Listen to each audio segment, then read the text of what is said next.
Monoton, Baik ya iya. teman-teman, Iya. ambil pulpennya, ambil kopinya, ambil cemilannya ya. Iya. Bagi yang merokok silahkan situ ya sambil ngerokok. Semoga diskusi ini menjadi edukasi dan penambah wawasan untuk kita semuanya ya. Baik. Oke Pak Pendeta, silakan duluan Pak Pendeta. Saya Saya duluan nih. tutup mic. Boleh. Saya duluan, boleh. Oke, baik. Selamat kita terima ya. Ya, baik. Selamat Selamat malam teman-teman. Baik yang ada di room saya maupun yang ada di roomnya Pak Ustadz. Ini adalah diskusi pertama kami di tahun 2025 ya dengan Pak Ustadz. Kita berharap diskusinya santai saja, tidak usah yang terlalu tajam, soalnya biar nggak rungkat teman-teman ya. Kita akan diskusi by data ya kan, dan juga elegan lah kita buat diskusi. Nah, menurut saya Pak Ustadz, apa itu agama pagan menurut Kristen? Ya, sederhananya seperti ini Pak Ustadz. Oke, saya balik kamera Pak Ustadz ya. Saya tunjukkan apa itu namanya data ya. Jadi saya selalu berbasis data ya supaya apa itu namanya. Oke. Semoga kelihatan Pak Ustadz ya, semoga. Oke. Menurut sudut pandang Kristen, penyembah berhala adalah mereka yang terlibat dalam upacara agama, tindakan atau praktik di luar agama Kristen. Sama halnya umat Yahudi dan Muslim pun menggunakan istilah penyembahan berhala. Jadi intinya adalah bahwa pagan itu penyembah berhala. Ya, saya lompat langsung ke bait yang berikut.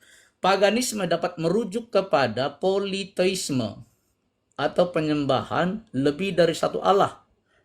Ya, sebagaimana kasusnya kerajaan Romawi zaman dahulu. Seorang pemeluk paganisme dapat dianggap sebagai orang yang dalam kelakuannya tidak beragama dan menikmati hedonisme dan keduniawian. Seorang yang menikmati kesenangan sensual, seseorang yang memuaskan hasrat pribadinya.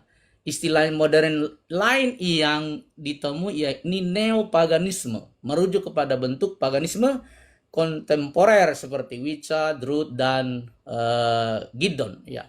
Praktek paganisme modern tidak begitu berbeda dengan paganisme yang lampau, ya, karena mereka berpusat pada hedonisme, gratifikasi sensual dan pemuasan diri, dan pencarian kesenangan dan kekuasaan di atas segalanya. Pada masa lampau, upacara seksual merupakan bagian terbesar dalam kepercayaan paganisme. Perjanjian Lama membahas agama menyimpang ini dalam Ulangan, Pak Ustadz. Ulangan 23, 17, Amos 2 ayat 7 sampai 8, dan Yesaya 57 ayat 7 sampai 8. Ya, kemudian meskipun cukup ragam dan bervariasi dalam kepercayaan, prakteknya pemeluk paganisme sering sepakat dalam beberapa keyakinan pokok. Sebagai contoh, dunia jasmani, ya, tempat yang baik, tempat yang harus dinikmati oleh semua orang, ya. Semua orang dianggap sebagai bagian dari ibu pertiwi. Lalu kemudian ya, doktrin digantikan oleh tanggung jawab pribadi seseorang. Siklus matahari dan bulan penting dalam menjadwalkan penyembahan paganisme. Bentuk paganisme apapun dalam doktrin yang palsu. Paulus membahas penyimpangan kebenaran ini dalam suratnya kepada jemaat di Roma, yaitu Roma 1 ayat yang ke-22 sampai 27. Ya, orang yang disindir oleh Paulus bersifat duniawi dan mementingkan materi, bukan menyembah Sang Pencipta, ya, melainkan hal-hal yang diciptakan. Mereka menyembah pohon, binatang, batu, bahkan juga menodai tubuhnya dengan praktik seksual menyimpang demi mengejar kepuasan. Paulus kemudian menceritakan alasan mengapa mereka melakukan hal ini serta akibat yang akan ditanggung, ya. Jadi sebagian besar pemuja paganisme mengklaim mereka tidak percaya setan, kan tetapi tidak dapat disangkal bahwa setan mempengaruhi dan mengendalikan mereka. Ya, meskipun dibantah, mereka menyembah dia melalui praktik dunia dan kedagingan mereka. Paulus menjelaskan secara sederhana bagaimana setan berkarya dalam kehidupan orang-orang yang tidak mempunyai hubungan yang benar dengan Allah melalui kuasa pertanda, dusta, dan tipu muslihatnya. Kedatangan si perdurhaka itu adalah pekerjaan iblis dan akan disertai rupa-rupa perbuatan ajaib, tanda-tanda, dan mujizat-mujizat palsu dengan rupa-rupa tipu daya jahat terhadap orang-orang yang harus binasa karena mereka tidak menerima dan udah sampai situ Pak Ustadz kurang lebihnya. Terima kasih. Baik, sorry tadi saya lupa buat bisukan mikrofon ya, lupa. Mungkin ada noise sedikit ya Pak Pendeta. Oke, itulah mungkin dari sudut pandang kekristenan ya teman-teman tentang masalah pagan. Saya akan jelaskan dulu tentang masalah pagan menurut sudut pandang Islam ya teman-teman. Islam datang untuk memberangus agama pagan ya teman-teman, dengan dipelopori Rasulullah Shallallahu Alaihi Wasallam di daerah Jazirah Arab ya. Rasulullah memberantas dan memberangus semua ajaran-ajaran pagan, baik pagan Quraisy maupun pagan-pagan yang di luar Jazirah Arab ya. Nah teman-teman, apa itu pagan menurut agama Islam? Pagan menurut agama Islam adalah penyembahan terhadap berhala, baik dewa-dewi atau malaikat ya, ataupun ya mereka menyembah selain Allah Subhanahu wa taala yang keluar dari ajaran para nabi terdahulu. Karena ajaran para nabi terdahulu sudah ditegaskan oleh Allah Subhanahu wa taala, wa ilahukum ilahu wahid ya, bahwa Tuhan semesta alam itu satu ya, karena tidak bersimbol seperti pagan-pagan atau berhala-berhala atau dewa-dewi yang dipraktekkan orang-orang di luar agama Islam ya teman-teman. Nah, berkaitan tentang masalah pagan ini, kita menyoroti di dalam Quran kita ya, dalam Quran surah An-Nisa ayat 117 ya teman-teman, bisa buka yang ayat 117 ya, betul ya. Yang bunyinya begini ya teman-teman, a'udzubillahi minasyaitonirrajim, iyad'una min dunihi illa inasa wa iyad'una illa syaitanan marida. Sesungguhnya yang mereka sembah itu hanyalah menyembah berhala. Menyembah selain Allah itu adalah menyembah berhala. Dan di dalam berhala itu terdapat jin kafir yang sangat durhaka ya. Nah itu adalah salah satu bentuk ayat Al-Quran ya yang menolak tentang masalah paganisme. Teman-teman, kalau kita melihat ya apa itu paganisme menurut agama Islam, di Jazirah Arab pun juga pernah terjadi ya. Kalau di sini saya lihat ya, sesuai dengan sudut pandang Islam, paganisme di Jazirah Arab itu dibawa oleh Amr bin Luhai bin Qam'ah gitu ya, yang mana pemimpin suku Khuza'ah. Jadi itu yang mempelopori paganisme di Jazirah Arab. Jadi ketika Rasulullah Shallallahu Alaihi Wasallam datang, Rasulullah memberantas paganisme di Jazirah Arab dan diluaskan untuk seluruh dunia karena mengajarkan tauhid dari Tuhan semesta alam, yaitu Tuhan yang esa ya teman-teman. Nah, jadi seperti itu. Jadi paganisme itu tergantung juga ya dari agamanya. Dia selain menyembah selain Allah gitu ya, juga melakukan ritual-ritual yang mana ritual-ritual itu penyembahannya bukan untuk Tuhan semesta alam. Jadi definisi pagan itu sesuai sudut pandang Islam, menyembah selain Allah ya, menyembah berhala atau dewa-dewi ataupun malaikat ataupun hal-hal yang tidak terlihat ya teman-teman. Jadi untuk masalah paganisme ini sangat ditentang di dalam agama Islam ya. Jadi sekali lagi sangat ditentang dalam agama Islam.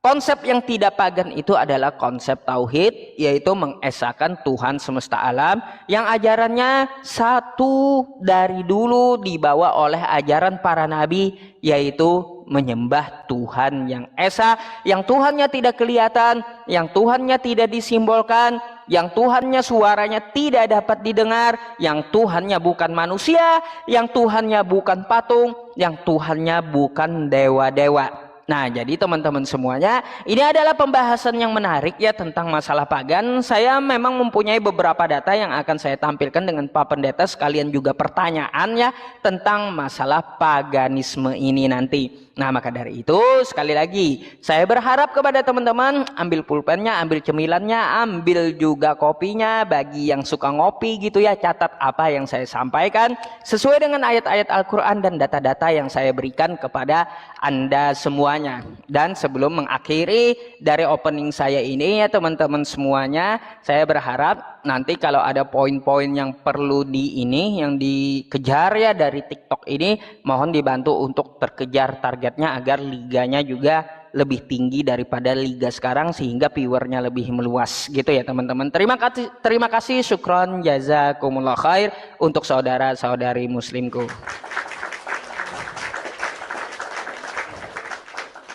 Oke, silakan Pak Pendeta. Mungkin ada pertanyaan maupun pernyataan dari Pak Pendeta Baik, akan saya dengarkan dan akan saya jawab. Silakan. ya, terima kasih Pak Ustadz. Waktunya dulu Pak Ustadz. Iya. Oke Pak Ustadz, saya bagi waktunya ya. Oke, siap. Ya, jadi Pak Ustadz, sebenarnya secara konsep antara Islam dan Kristen berkaitan dengan pagan ini nggak ada masalah sebenarnya ya, secara konsep ya, secara konsep. Namun kita sekarang berkutat pada sejarah Pak Ustadz ya, sejarah ya, kita akan lihat sejarah itu ya. Nah, apa yang kita lihat bahwa saya akan lihat sejarahnya. Yang pertama adalah dari saya akan buka Sirah Nabawiyah Pak Ustadz. Dalam Sirah Nabawiyah ya, sejarahnya itu dituliskan tentang Ka'bah Pak Ustadz ya, Ka'bah. Sebentar ya Pak Ustadz, sabar dulu. Saya akan tunjukkan ke Pak Ustadz bahwa Ka'bah itu dulunya seperti apa. Ya, nih. Ya. Bentar ya Pak Ustadz. Ya, agak mana nih kok malah lewat. Ka'bah itu Pak Ustadz. Ya, sebentar. Ini sebentar dulu ya. Ya. Dari Sirah Nabawiyah Pak Ustadz. Ya, Sirah Nabawiyah ya, bukan buku saya ini, tapi bukunya bukunya Perjalanan Nabi ya Pak Ustadz. Di situ dituliskan, sebentar. Ini agak kelewat tadi, saya tidak mempersiapkan ya. Ini Ka'bah. Ka'bah adalah rumah yang pertama kali dibangun atas nama Allah untuk menyembah Allah dan mentauhidkannya. Dibangun oleh para nabi Ibrahim AS. Setelah menghadapi perang berhala dan malah ke sini. Ya, Setelah menghadapi perang berhala, ya, artinya apa Pak Ustadz ya? Nih, setelah menghadapi perang berhala dan penghancuran tempat-tempat peribadatan yang didirikan di atasnya. Ibrahim AS membangunnya berdasarkan wahyu perintah dari Allah. Nah, Pak Ustadz, Ka'bah ini ternyata sebelumnya itu adalah milik penyembah berhala. Tadi saya sudah tunjukkan ya, penghancuran tempat peribadatan atau ya penyembah membangun berdasarkan wahyu ya kan. Tapi dikatakan ya pertama kali dibangun oleh para Ibrahim setelah menghadapi perang berhala. Nah, kenapa ya kan sampai sekarang Ka'bah itu dipakai padahal itu adalah punya pagan Quraisy. Bahkan dikatakan penghormatan dan pengagungan terhadap Ka'bah merupakan sisa Pak Ustadz. Sisa atau peninggalan dari syariat Ibrahim yang masih terpelihara di kalangan orang Arab. Jadi Ka'bah ini sebenarnya dia katakan hal yang ini memaksa orang-orang Quraisy harus membangun Ka'bah kembali.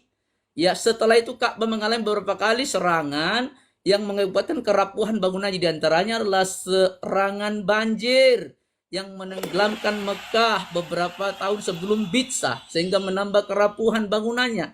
Ka'bah ini kenapa masih dipakai oleh orang Islam atau teman-teman Islam, padahal ini adalah punya pagan Quraisy? Ya Pak Ustadz, coba nanti dijelaskan kenapa. Apakah tidak ada cara lain? Ya kan, kalau memang Islam itu bukan pagan, kenapa Ka'bah ini masih ada, ya, masih digunakan, ya, oleh teman-teman Islam, ya. Bahkan di Ka'bah ini, ya, kayaknya sebelum Islam, Ka'bah sudah menjadi pusat ibadah bagi berbagai suku Arab di Jazirah Arab pada masa jahiliyah. Jadi Ka'bah ini adalah punya penyembahan berhala. Tetapi kenapa, ya kan, digunakan oleh orang-orang atau teman-teman kita Islam? Ya, mohon penjelasan dari Pak Ustadz. Kalau memang Islam bukan agama pagan, kenapa Ka'bah ini, ya, masih ada? Bahkan, ya kan, ya, tawaf itu adalah miliknya pagan Quraisy, penyembah berhala. Tawaf itu keliling Ka'bah. Coba dijelaskan Pak Ustadz dengan data. Terima kasih. Oke, teman-teman, tunggu ya. Saya tadi ambil dalil-dalil. Oke.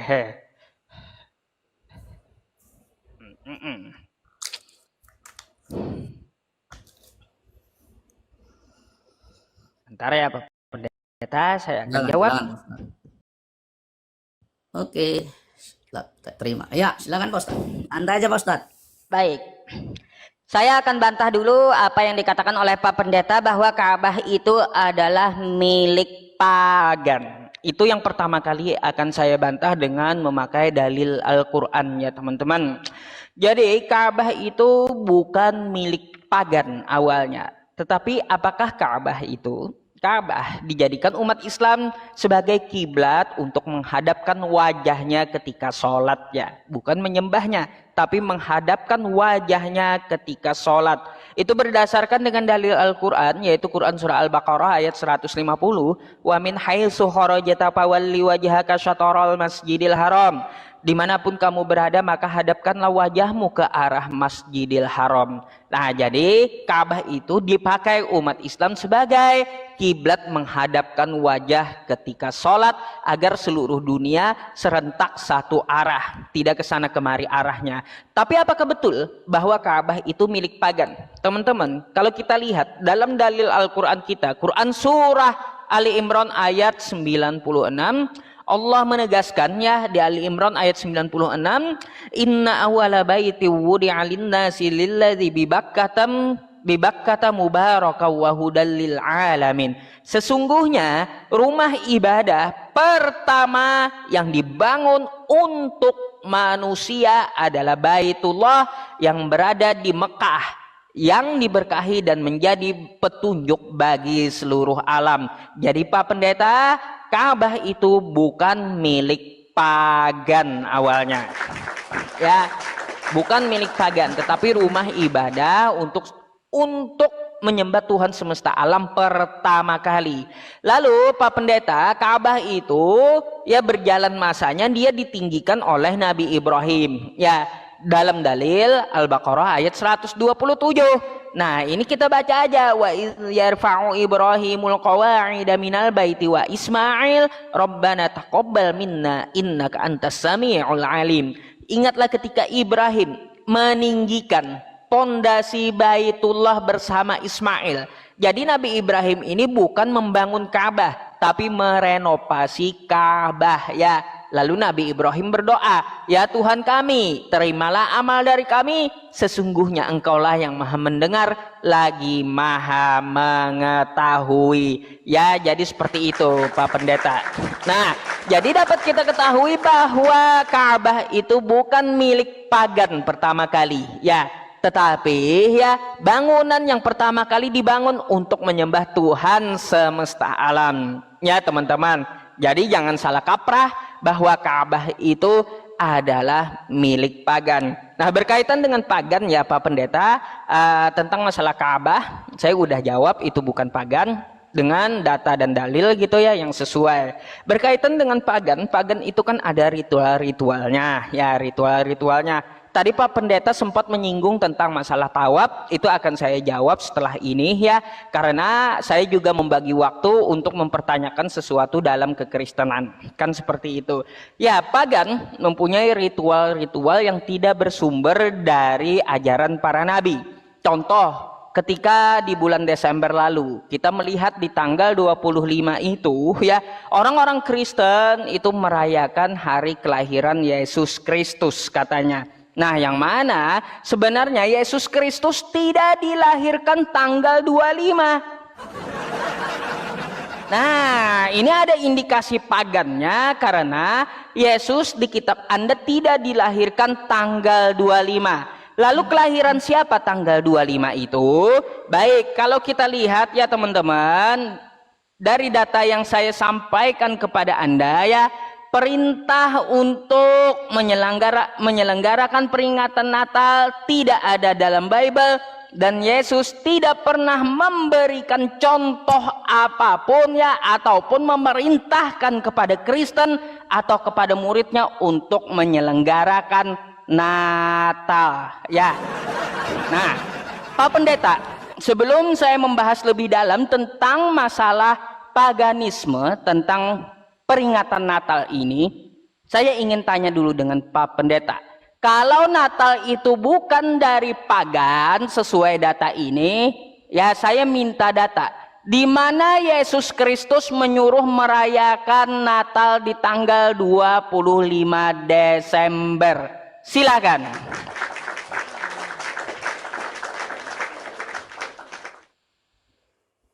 Baik. Oke, terima kasih Pak Ustadz. Waktunya Pak Ustadz. Ya, Belum muncul, tunggu ya. belum. Santai-santai Pak Ustadz. Oke, tap layar teman-teman, di-share teman-teman ya. Masa penonton cuma 140-an orang? Gimana sih? Ya, oke. Ya, baik Pak Ustadz. Gini loh Pak Ustadz, jadi supaya akademik ya pembahasan kita ini, tampilkan dong kepada saya sejarah Islam.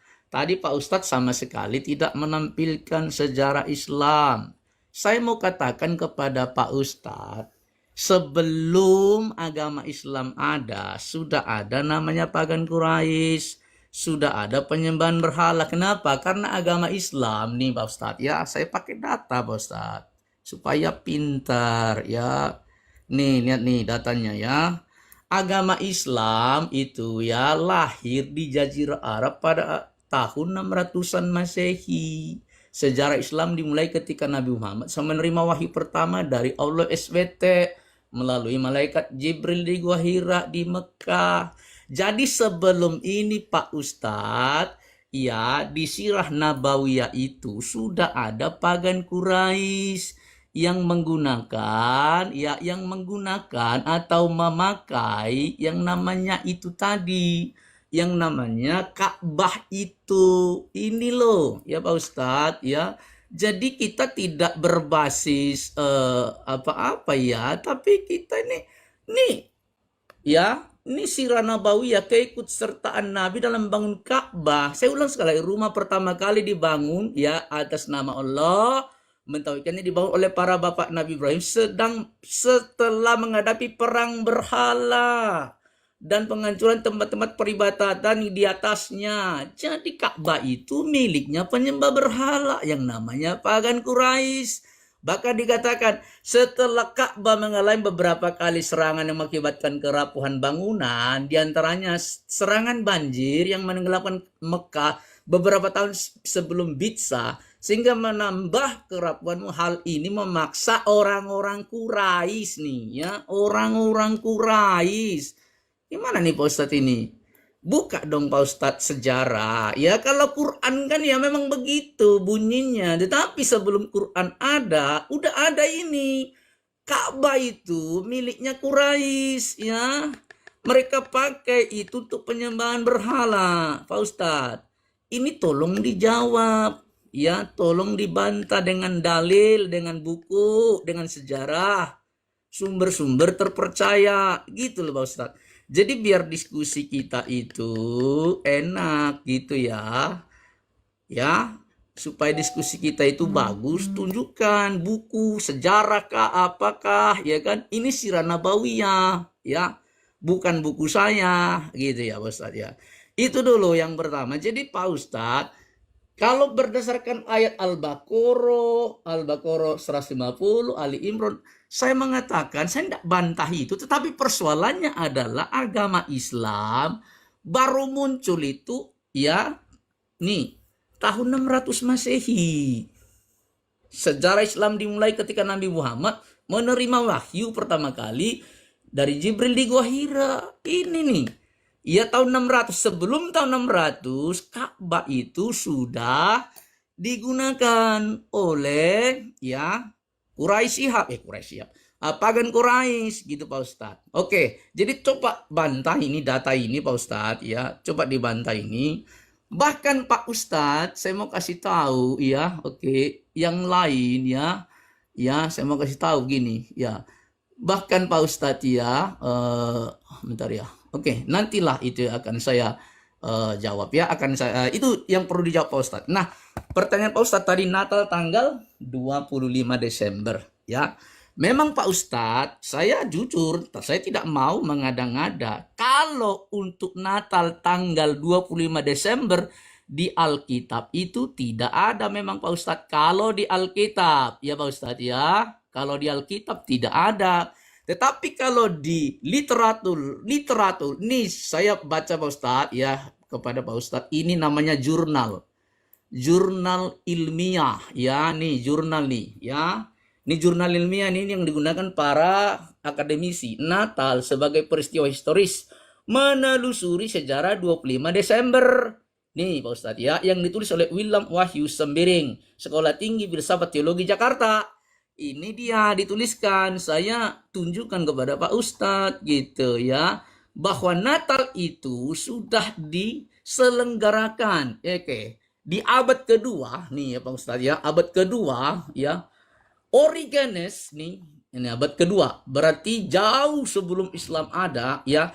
Abad kedua, Origenes dengan jelas menolak perayaan terhadap hari-hari kelahiran karena firman Firaun. Pak Pendeta, sorry, waktunya habis gitu. Oke. Bisa dilihat juga jawab, waktu Ustaz, ya silakan. gitu ya. Silakan. Baik.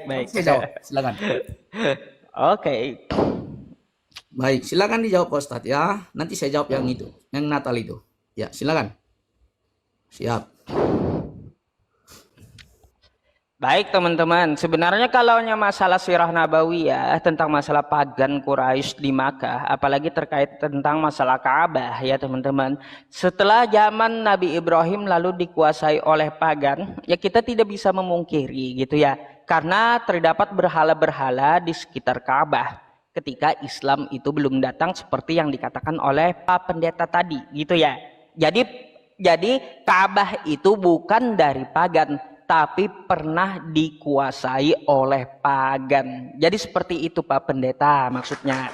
Ya, bukan dari pagan, tapi pernah dikuasai oleh pagan Quraisy. Hal itu ya dapat kita baca memang di Sirah Nabawiyah. Memang kalau kita baca ya Pak Pendeta di sini ya. Kalau saya mau menghadirkan beberapa tentang masalah Sirah Nabawiyah ya. Pada masanya Ka'bah dikenal sebagai tempat yang dikelilingi ratusan patung berhala sembahan kaum pagan. Ya, itu semua muslim juga tahu Pak Pendeta. Ya, Anda pun bisa membacanya di Sirah Nabawiyah. Sudah saya sampaikan kepada Anda. Tetapi ketika Rasulullah Shallallahu Alaihi datang ya ke Jazirah Arab, tepatnya di Makkah, dia malah memberantas pagan. Dapat kita baca juga ketika Rasulullah membebaskan kota Makkah, ketika Fathul Makkah, maka Manat, Lata, Uzza itu dihancurkan semuanya oleh beliau ya. Jadi Pak Pendeta, Islam itu datang untuk menghancurkan paganisme di Ka'bah. Nah, ingat itu. Makanya sudah saya bilang di awal tadi. Lalu memang ada beberapa cerita dari sejarah Nabi Ibrahim di Ka'bah itu yang diabadikan oleh Al-Quran demi menghormati Nabi Ibrahim, karena Islam ini juga dari milah Ibrahim gitu ya, karena agama yang hanif yang tidak menyekutukan Allah. Maka memang seperti tawaf yang dilakukan oleh pagan-pagan Quraisy ya, dengan cara telanjang mengelilingi Ka'bah, itu dihancurkan oleh islamisasi daerah Ka'bah, Pak Pendeta ya. Nah lalu dengan islamisasi di daerah Ka'bah itu, tawaf itu tidak dihilangkan ya, tidak dihilangkan secara langsung, tetapi Allah memerintahkan tawaf dengan beberapa rukun dan aturan serta syarat, Pak Pendeta. Makanya ada di dalam Quran surah Al-Hajj ayat 29 perintah untuk tawaf. Di mana ayatnya? Mari kita baca ya. Tsummal yaqdu tapasahum wal yufu nuzurahum wal yatawaffu bil baitil atiq. Kemudian hendaklah mereka menghilangkan kotoran yang ada di badan mereka, menyempurnakan nazar-nazar mereka, dan melakukan tawaf di sekeliling bait Atik Baitullah ya. Jadi seperti itu Pak Pendeta ya, untuk menghapus ya paganisme. Islam itu datang membawa syariatnya dengan islamisasi di daerah Ka'bah, lalu menghilangkan ajaran-ajaran pagan, menyingkirkan berhala-berhala di Jazirah Arab dan khususnya di Ka'bah. Ya Pak Pendeta, jadi kayak gitu. Bukan Islamnya dari pagan, tapi Islam itu malah datang untuk menghancurkan pagan. Berkaitan tentang masalah Natal, Pak Pendeta, dapat kita baca di sebuah data ya. Kalaunya jurnal ini lebih dari jurnal ya Pak Pendeta. Kalau kita baca saja di sini ya dari Abi Kilim nih ya. Nah, tentang masalah paganisme saat Natal. Apa sih peringatan Natal itu? Ternyata Pak Pendeta, di sini diceritakan peringatan Natal itu ternyata untuk memperingati lahirnya dewa pagan. Ya, di sini ya dapat kita lihat cerita-cerita ya, cerita-cerita tentang masalah dewa Mitra dan dewa Horus ya, dalam dewa-dewa lain mitologi kuno pagan ya. Diyakini bahwa Yesus itu lahirkan tanggal 25 nih ya Pak Pendeta. Ternyata kalau kita lihat ya, dewa-dewa pagan ini, dewa kuno ini lahir tanggal 25 Pak Pendeta. Ya seperti dewa matahari, dewa Mitras gitu ya. Nah, ini tanggal 25 yang lahir semua tanggal 25, Osiris dari Mesir, ya, dewa Bah dari Yunani, ya, Buddha Sakya dari India, Salvana dari Bermuda, ya. Nah, itu tanggal 25 Desember semuanya, termasuk Yesus Kristus. Makanya disebutkan ya di dalam data ini bahwa Kristen itu merayakan pagan di tanggal 25 Desember. Ustaz, habis waktu. Jangan terus-terusan Pak Ustaz. Oke. Silakan ditanggapi itu data yang saya tampilkan ya. Silakan. Ya. Oke ya. Oke teman-teman ya. Jadi teman-teman ya, silakan Anda yang menilai ya, mana yang berbasis data, mana yang tidak ya. Saya sudah tunjukkan kepada Anda bahwa memang itu milik Quraisy. Oke. Ka'bah itu milik Quraisy ya. Bahkan teman-teman, tawaf itu juga sudah ada semenjak pra-Islam. Nih, lihat nih. Sebelum Islam, tawaf dilakukan dengan cara yang berbeda, yaitu kaum wanita telanjang bulat saat mengelilingi Ka'bah. Kaum pria memakai pakaian lengkap. Ada perbedaan kelas manusia di mana orang-orang Quraisy dan keturunannya disebut Al-Humus dan diperbolehkan mengenakan pakaian saat tawaf. Jadi ini miliknya Quraisy, tawaf ini. Ka'bah miliknya Quraisy, tawaf miliknya Quraisy. Nah, apalagi? Kenapa kalau memang Islam tidak pagan? Kenapa harus pakai semua itu. Kenapa pakai Ka'bah? Kenapa pakai ya kan tawaf? Apa tidak ada yang lain? Ya, sementara Islam tadi muncul abad ke-6. Ya, itu adalah nggak bisa dibantah. Tapi biarlah penonton yang menilai, teman-teman ya. Terkait dengan datanya Pak Ustadz itu tentang Natal. Aduh, itu blogspot Pak Ustadz. Blogspot itu nggak dipakai di ruang akademik Pak Ustadz ya.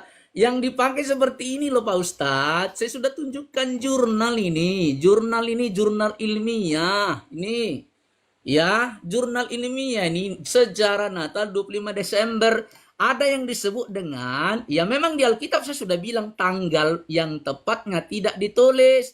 Tapi ada yang pertama disebut dengan sejarah kronograf. Apa itu sejarah kronograf? Kita mulai dengan kronograf tahun berapa? 354 yang berasal dari abad keempat, tapi tidak berkaitan dengan peristiwa Sol Invictus. Ini tidak ada kaitannya dengan kelahiran Dewa Matahari yang dikutip Pak Ustadz di blogspot Abel Kim tadi.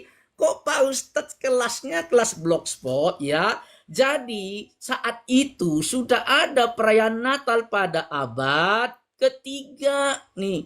Ya, Bapak Gereja bersama martir serta tafsiran bagi tafsir ya sudah merayakan Natal pada tahun 354. Itu namanya ya disebutkan ya commemoration dates of martir ya. Mereka sedang merayakannya Pak Ustadz Natal. Bahkan Ibu Rita Wahyu seorang pengajar pemerhati kebudayaan Yahudi dalam tulisannya menjelaskan bahwa sesuai perjanjian antara Allah dengan Abraham tertulis dalam hukum Israel. Jadi sudah ada abad ketiga. Lalu kemudian nih Pak Ustadz, ada disebut dengan yang kedua, The Coptic Didaskalia Apostolorum. Apa ini? Didaskalia Apostolorum merupakan catatan mengenai peraturan-peraturan Kristen. Nah di sini Pak Ustadz sudah ditulis juga Natal dirayakan pada tahun 230 sampai 250 Masehi. Itu tanggal 25 Desember nih. 25 Desember itu namanya The Coptic Didaskalia Apostolorum. Pakai data yang seperti ini kepada saya Pak Ustadz ya. Ya, jadi seperti ini. Nah ini ya disebutkan nih 25 tanggal 25 bulan Kislev ya, disebut bulan Kislev yaitu tanggal 29 Mei ya, Mesir disebutlah Kia. Nah di sini sudah ada perayaan Natal Pak Ustadz ya. Nah itu yang perlu dijawab tadi. Ada lagi yang disebut dengan Hippolytus dari Roma dan Julius Africanus mengatakan pada tahun 170-an konon ialah Irenaeus yang merupakan murid Polikarpus, murid Rasul Yohanes pada pemerintahan Jeffrey. Hippolytus pengawas gereja Roma. Ia dikenal ya kan, dikenal seorang teolog yang cerdas. Ia berani mengkritik Paus Jeprin, ya Bapak anakku, dan mereka merayakan Natal ini pada ya kan pada tahun 225 Masehi sudah merayakan Natal tanggal 25 Desember yang saya tunjukkan data ini. Gitu Pak Ustadz ya. Jadi jangan pakai blogspot kalau mau counter data saya. Coba sekarang tunjukkan kepada saya data tadi, bantah. Silakan. Oke, teman-teman.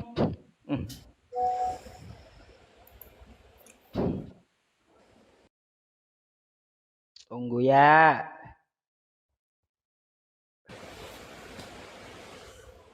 Silakan Pak Ustadz. Belum muncul waktunya. Oke.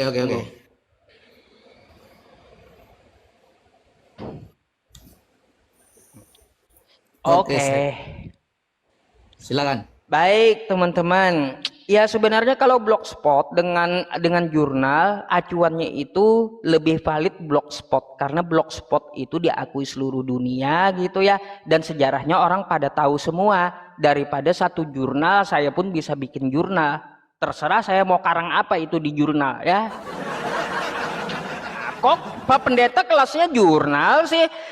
Kan kayak gitu. Kalau jurnal baik, saya turun sedikit dari blogspot, saya juga ke jurnal ya teman-teman. Ya, saya pun juga ke jurnal, bukan blogspot lagi yang saya bawakan. Terlalu tinggi rupanya blogspot bagi Pak Pendeta gitu ya. Nih kalau kita mengacu ke jurnal, Kristen sebagai pagan, Pak Pendeta. Ya, Kristen adalah salah satu agama Abrahamaik dan monoteistik.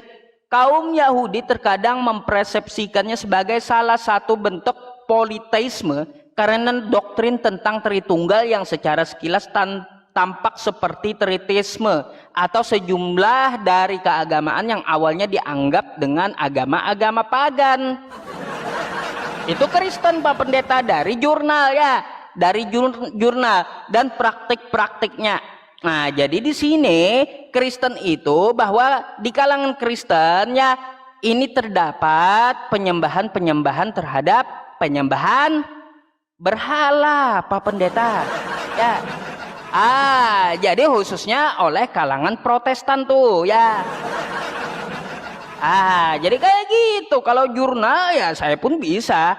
Kalau mau turun ke jurnal gitu. Coba kalau saya melihat ke lain ya. Coba Data tadi jurnalnya mana coba. Silakan. Nih. Mana di Silakan situ Anda jurnal? buka.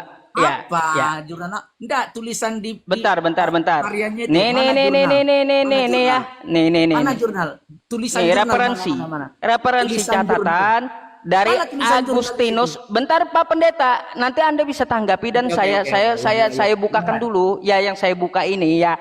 Anda bisa cari dari nih ya Agustinus, Davis Owen ya, dari New York Oxford University yang saya baca ini ya, Peter Brown ya, bukan Islam yang bikinnya. Jadi kayak gitu. Dari referensi catatannya mereka mencatatkan semuanya ya bahwa Kristen itu agama pagan. Banyak Pak Pendeta, bukan cuma satu nih ya, tapi sampai hampir 77 nih yang punya catatan bahwa Kristen agama pagan. Jadi kayak gitu ya. Nah, ini juga terdapat di daftar pustaka Cameron Alan G ya tahun 2011. Kaum pagan terakhir di Roma ya. Nah, dengan kode ya Anda bisa cek sendiri nanti kodenya ya. Jadi seperti itu Pak Pendeta. Nah, dari Davis Owen juga ada. Jadi pustakanya ada Pak Pendeta. Jurnal saya bukan kaleng-kaleng gitu. Kalau merujuk ke jurnal ada pustakanya ya. Ya, jadi kayak gitu. Berkaitan tentang masalah pagan ini, saya mau ini Pak Pendeta menanggapi apa yang Anda katakan tadi tentang masalah Natal. Anda akui tidak ada dari Bible atau dari Alkitab Anda, ya maka dari itu saya akan pertanyakan dari mana itu Natal gitu. Bisakah Anda bantah bahwa Natal itu bukan dari pagan? Ya, berarti di luar dari kitab Anda. Kalau di luar dari kitab Anda berarti di luar dari ajaran Anda. Kalau dari luar ajaran Anda, berarti dari mana ajaran tersebut kan? Perlu kita cari akarnya. Nah, ini akarnya gini Pak Pendeta ya. Coba kalau kita lihat ya tentang masalah cerita Yesus ya di sini ya. Menurut keyakinan Kristen, Yesus adalah anak yang lahir dari perawan Maria ya. Terus menurut keyakinan Kristen, Yesus lahir pada tanggal 25 Desember ya, tahun 1 Masehi. Kan kayak gitu. Nah, ini ternyata Pak Pendeta, Yesus juga diceritakan mempunyai 12 orang murid kan dan melakukan banyak mukjizat. Ternyata ini juga tercatat di agama-agama pagan ya. Kisah Dewa Horus ya. Dewa Horus tentang masalah kelahirannya, Dewa Horus pun dilahirkan dari perawan ya. Dari Isis Mary pada tanggal 25 Desember. Nah, Pak Pendeta, terus Dewa Horus ini pada saat 12 tahun dia menjadi guru sama seperti Yesus gitu ya. Jadi seperti itu. Pada usia 30 tahun Dewa Horus dibaptis oleh Anup. Sama ceritanya dengan Yesus, kan kayak gitu. Selain itu ya, selain Dewa Horus ada juga dewa yang lain. Dewa Mitras ya, Dewa Matahari ternyata lahir dari seorang perawan juga tanggal 25 Desember. Silakan Anda bantah ya bahwa Natal bukan dari pagan. Ustaz, habis waktunya Ustaz. Ya. Habis waktunya Pak Ustaz. Bentar, itu ada waktunya tuh. Ya. Bentar, saya kirim waktunya. Kok nggak bisa dipencet? Silakan. Coba Pak Pendeta pencet, saya nggak bisa. Oke, saya yang pencet ya. Ya. Saya pencet ya, silakan. Oke, sebentar ya. Silakan Pak Ustaz. Mana belum muncul? Ya, Oke, sudah lagi proses tuh. Oke. Jadi Pak Ustadz, jurnal itu begini loh Pak Ustadz. Tadi Pak Ustadz tidak menunjukkan seperti ini. Ya, ya tidak. Ini kalau akademik Pak Ustadz, ini luar biasa karena apa? Ini sudah melalui kajian Pak Ustadz. Yang Pak Ustadz tunjukkan tadi bukan jurnal. Ini ada tulisan nih, jurnal. Nih Pak Ustadz. Jurnal Teologi Pendidikan Kristen. Ini jurnal. Jadi kalau tadi itu bukan jurnal, nggak tahu itu tadi blogspot, abal-abal itu.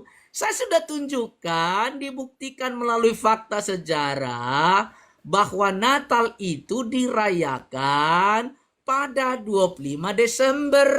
Ini loh, ya urut-urutannya ini, ya menurut The Coptic Didaskalia Apostoloran, menurut yang namanya kronograf. Ya pada tahun 354. Kemudian Didaskalia atau Dekoptik Didaskalia Apostolorum itu tahun 320. Itu jurnal Pak Ustadz.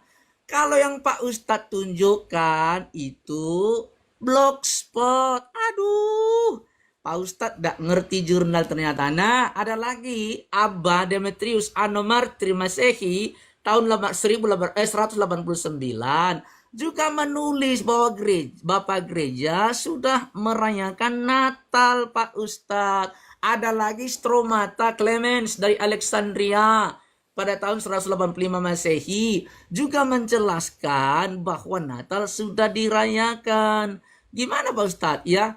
Natal yang tertata pola waktu hidup dalam sejarah sudah jelas. Ya, bukan adopsi dari pagan. Kalau tadi saya sudah sebutkan kepada kita bahwa Ka'bah itu milik pagan Quraisy, tawaf juga milik pagan Quraisy, tapi masih dipakai oleh Islam sampai sekarang. Ya, itu ndak bisa dibantah. Bahkan ini jurnal saya ini ya Pak Ustadz. Ini jurnal nih. Jurnal kepercayaan ya orang Islam sebelum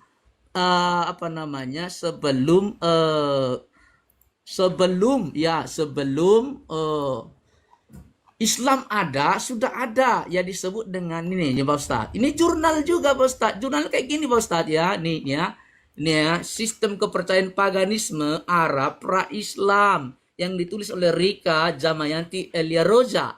Nah, di sini dituliskan bahwa seluruh ya yang digunakan oleh Islam itu diadopsi dari pagan. Termasuk itu tadi sudah disinggung Pak Ustadz tadi ya mengenai Al-Ata nih Pak Ustadz, patung Trinitas Manat Al-Lata Al-Uzza. Nih, ini disembah di pagan Quraisy. Dan ini ada bahkan haji Pak Ustadz, nih haji itu juga dari pagan Quraisy. Gimana Pak Ustadz? Ini saya tunjukkan ya. Ya mereka ini ya suku Gafran, ini cuma nih ya. Saya baca ya. Suku Gafatan sama halnya seperti produk Taib, mereka juga membuat rumah-rumahan mirip Ka'bah sebagai tempat Al-Abjas bersemayam. Lokasinya kini dinamai dengan Kabatu Gafatan alias Ka'bahnya masyarakat Gafan. Orang Quraisy mengenal Al-Uja dan dijadikan sesembahan bagi mereka. Bahkan mereka tawaf mengelilingi Ka'bah. Ya Pak Ustadz, datanya ada Pak Ustadz. Gimana sih Pak Ustadz ini ya? Ini Pak Ustadz ya. Nih, inilah skemanya. Allah punya Hubal, Manat, Al-Lata, Al-Uja. Ini skema penyembahan pagan. Jadi Allah ini punya yang namanya anak Manat, Al-Lata, Al-Uja. Nah Allah ini siapa? Ini bukan saya ngomong, jurnal pendidikan Tambusai ya. Islam punya ini. Itu jadi penyembahannya ini skema 2. Allah, Al-Ata, Al-Uzza, Al-Manat, Hubal. Ini dari pagan Quraisy. Bahkan mereka haji itu pun dari pagan Quraisy. Ya, mereka melakukan itu ya dari penyembahan berhala. Pak Ustadz, Itu dulu dibantah dulu dengan data. Silakan.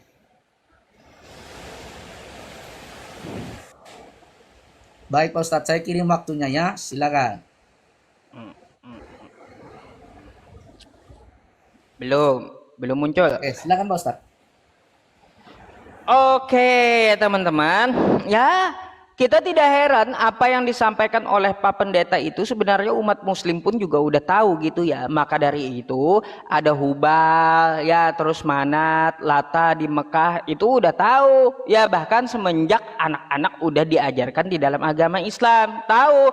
Lalu setelah itu datang Islam untuk menghapus ya paganisme tersebut. Bukan berarti Islam itu ya dari pagan, bukan, tetapi Islam datang menghapus paganisme ya.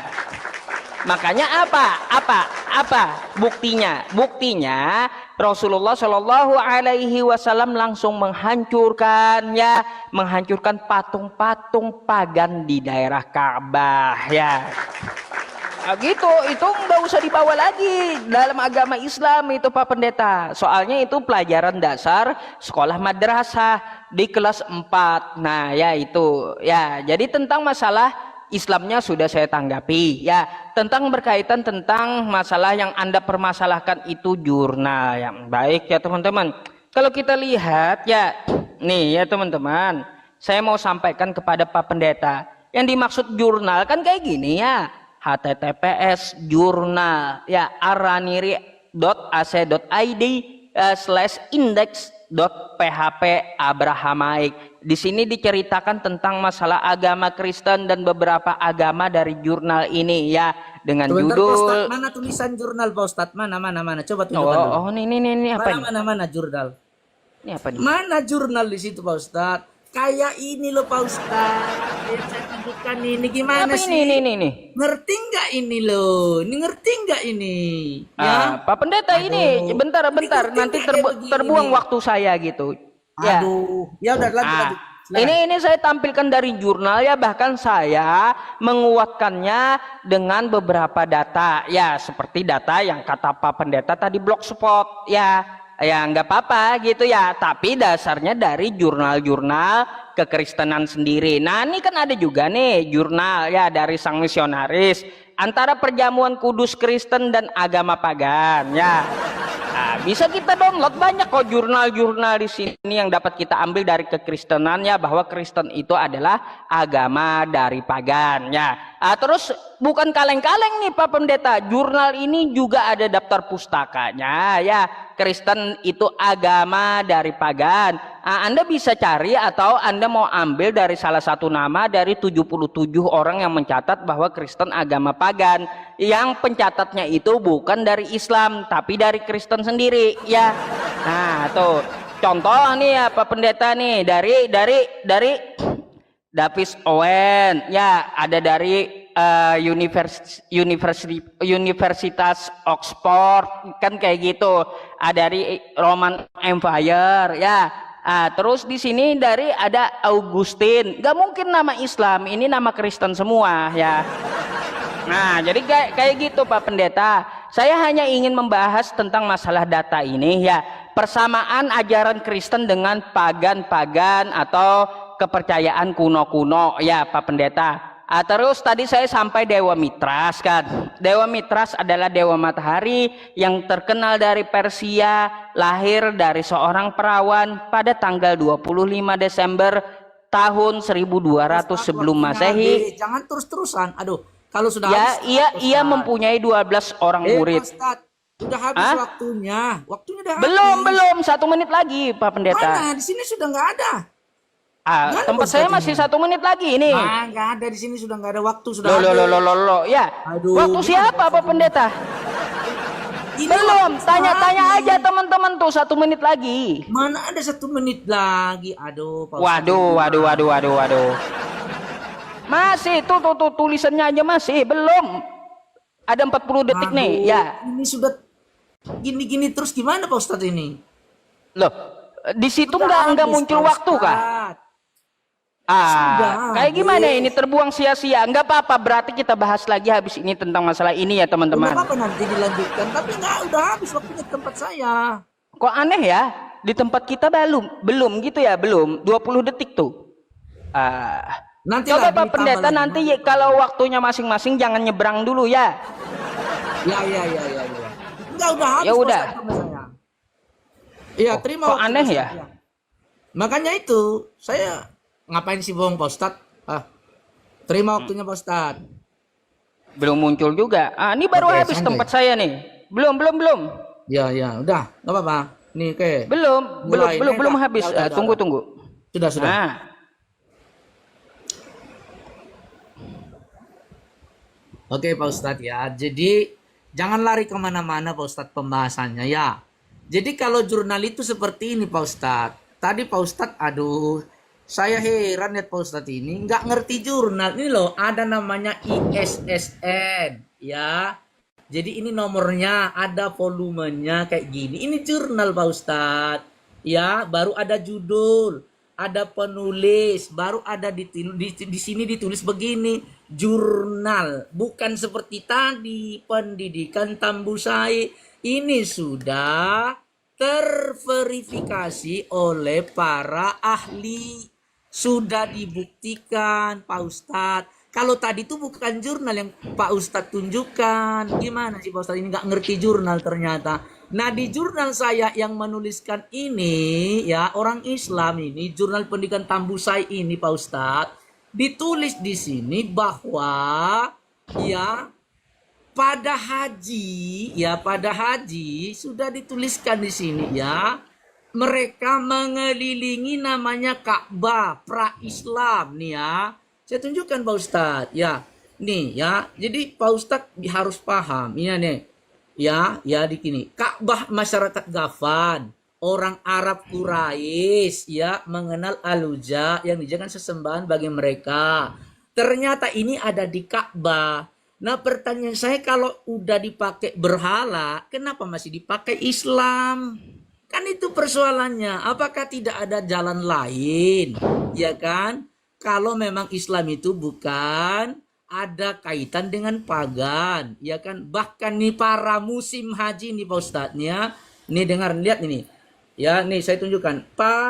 Pada musim haji pada masa jahiliyah Arab Quraisy sebelum menyelesaikan ritual haji akan mengelilingi berhala Al-Uzza sepanjang hari. Cara penyembahan yang lain adalah dengan cara mengorbankan laki-laki atau perempuan di depan berhala Uzza, Al-Uzza. Penyembahan berhala haji, istilah haji ya ke Mekah itu miliknya pagan Quraisy. Kenapa dipakai oleh orang Islam? Kalau Islam bukan pagan Pak Ustadz. Jawab, bantah dengan dalil. Pak Ustadz tidak membantah dengan dalil. Kalau data tadi saya sudah tunjukkan Allah, ini Allah. Kenapa Allah di sini? Manat, Alat, Al-Uzza, Hubal, dewa ini Pak Ustadz. Kenapa sebutan Allah ini dipakai oleh umat Islam untuk menyembah Tuhan, disebut Allah padahal punya berhala? Ya, ini lagi skema kedua, Allah, Al-Lat, Al-Uzza, Manat, Hubal. Ini Allah ini adalah sebutan dewa pada waktu itu. Kenapa dipakai oleh orang Islam sebagai sesembahan? Kalau tidak berkaitan dengan pagan Quraisy. Dijawab Pak Ustadz dengan data. Ya, dijawab dengan data, jangan asumsi. Artinya apa? Islam sangat-sangat kental dengan penyembahan berhala. Ya, sangat kental dengan penyembahan berhala. Semua yang ada di situ. Saya mau tanya sekarang, coba jelaskan kepada saya selain bantah data tadi tentang data yang namanya Maulid Nabi. Di mana di Quran ada diperintahkan untuk merayakan Maulid Nabi. Silakan dibuktikan. Maulid Nabi pun itu berasal dari perayaan oleh pagan Quraisy. Silakan. Gimana di Quran ada Maulid Nabi? Coba silakan. Hujan Pak Ustadz di tempat saya berisik. Oh iya, di mute aja.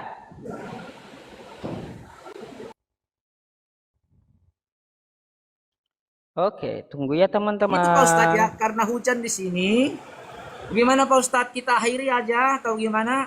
Hujan deras, suara Pak Oh, Ustadz nggak kedengaran. mungkin bisa disambung nanti, boleh kayak gitu, nggak apa-apa Pak Pendeta. Ya, tapi tadi kan yang diawali kan dari Pak Pendeta, berarti ini penutup tanggapan saya terakhir berarti. Nah, nanti kita closing sama-sama. Pak Ustadz tanggapi dulu, baru kita closing. Gimana Pak Ustadz? Oh ya boleh, berarti waktu saya 5 menit lagi gitu ya. Silakan Pak Ustadz. Ini karena Baik. sorry maaf ya Pak Ustadz, hujan deras nggak kedengaran suara Pak Ustadz. Ya, Saya nggak punya nggak headset apa-apa, soalnya. nggak apa-apa. Oke, Lanjut Pak Ustadz, lanjut. oke. Tunggu.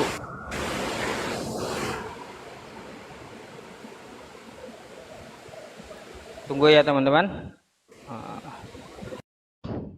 Waktunya. Belum.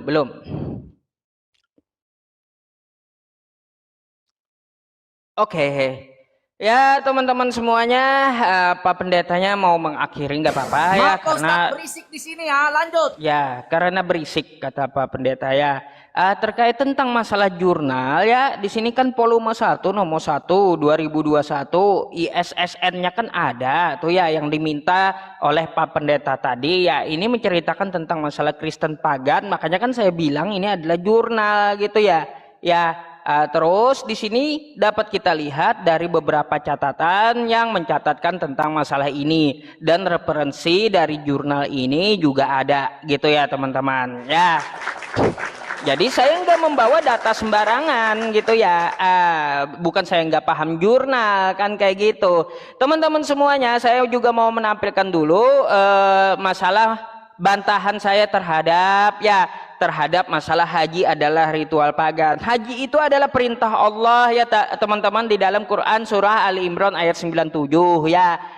Yang bunyinya seperti apa? Fihi ayatum bayyinatum maqamu Ibrahim wa man dakhalahu kana amina walillahi 'alan nasi hajjul baiti man istata'a ilaihi sabila wa man kafara fa innallaha ghaniyun 'anil 'alamin. Ya, perintah haji itu ya, makanya untuk menghapus pagan Allah memerintahkan ya, ritual-ritual pagan itu diganti oleh ritual-ritual yang diperintahkan oleh Allah Subhanahu wa taala. Ya kayak gitu Pak Pendeta ya. Bukan Islamnya dari pagan, malah Islamnya menghilangkan ritual-ritual pagan. Ya, makanya nih kalau kita lihat, ambil kesimpulan aja dari beberapa artikel pun ya, bahwa Islam ini ya, ia datang sebagai ibadah yang merevolusi penyimpangan-penyimpangan kaum pagan ya. Ia datang sebagai ibadah yang membersihkan hati manusia. Oke. Gitu Pak Pendeta kalau mau akademik itu. Tetapi di sini saya melihat tadi data-data yang saya bawakan tentang masalah Dewa Mitras, Dewa Horus, Pak Pendeta belum membantahnya ya, tentang masalah cerita yang sama dari Yesus yang diambil dari dewa-dewa pagan gitu. Mana bantahannya? Bahkan ada beberapa lagi dewa kalau saya mau bawakan tentang masalah Natal gitu ya, bahwa Natal itu dari pagan, dan ini dikuatkan oleh apa? Saya udah bilang dikuatkan oleh beberapa artikel, ratusan artikel yang saya buka ya, bahwa Kristen itu adalah agama pagan. Hari Raya Kristen memiliki dasar pada tradisi pagan ya. Gitu Pak Pendeta. Belum lagi yang lain nih, menurut Yahudi aja kalau kita baca nih ya, kalau kita buka sedikit nih ya. Apa katanya? Nih, ini adalah Rabi Yahudi di zaman sekarang ya. Rabi Yahudi di zaman sekarang aja Pak Pendeta menganggap Kristen itu lebih buruk daripada pagan. Bisa Pak Pendeta lihat ya. Terus dari beberapa data pun Pak Pendeta, kalau saya mau membacakan data semuanya nggak sempat gitu ya waktunya ya. Tapi nggak apa-apa Pak Pendeta. Nanti insya Allah kalau waktu kita banyak dan umur ada gitu ya, kesehatan ada, kita bisa membahas ini kembali ya. Karena masih banyak yang perlu saya sampaikan kepada Pak Pendeta tentang masalah paganisme yang diadopsi oleh Kristen. Bukan cuma masalah Natal saja Pak Pendeta, tapi tentang masalah konsep ketuhanannya pun dari Assalamualaikum pagan. warahmatullahi Ya. wabarakatuh. Nah, jadi kayak gitu. Alhamdulillah Tentang masalah Tritunggal, Trinitas yang menjelma, Tuhan menjelma jadi manusia, itu ternyata adalah konsep pagan juga. Tapi nggak apa-apa Pak Pendeta, karena di tempat Pak Pendeta saat ini berhalangan ya nggak apa-apa gitu. Ya nggak apa-apa, nanti kita sambung kembali gitu. Dan setelah ini kita closing statement aja ya. Semoga dari diskusi pendek ini dapat kita ambil pelajaran, dan data-data yang saya sampaikan ya bisa Anda cari berhamburan di Google, jurnalnya juga berhamburan di Google ya. Sebenarnya gampang itu, mudah dicari. Dan ya, nggak apa-apa. Saya menjelaskan dengan penonton saya aja gitu. Di sana Rasulullah SAW itu menjelaskan Terus bahwa juga Allah untuk itu ada di masalah ayat-ayat Ama yang adalah sebuah tempat, Saya kata akhiri dulu dengan Pak Hipras. Ustadz. Besok-besok Sebuah saya tempat WA yang tidak SIDM bisa lagi Pak Ustadz dijangkau oleh karena nggak filsafat kedengaran. atau logika lah. Oh ya, nggak apa-apa Hadis yang Pak dibacakan Pendeta, oleh langsung aja berarti Hipras kita tutup pesilat ya. lidah ini, Oke. yaitu kitab Musnad Ahmad ya. Pak Ustadz, Saya males ya Pak Ustadz bawa ya. kitab Sampai yang jumpa. apalagi Kita DM cuma ulang mau lagi menanggapi kembali ya. Oke, pesilat lidah oke. ini. Teman-teman sampai di sini dulu. Saya buka aja Kami HP akan ya. diskusi kami dengan Pak Ustadz. Saya buka Hujan Google ya, deras, Google ya. silakan. Ini Ya, lawannya akan demikian. pakai Ya, Google. oke. Kami juga pakai Thank you. Google.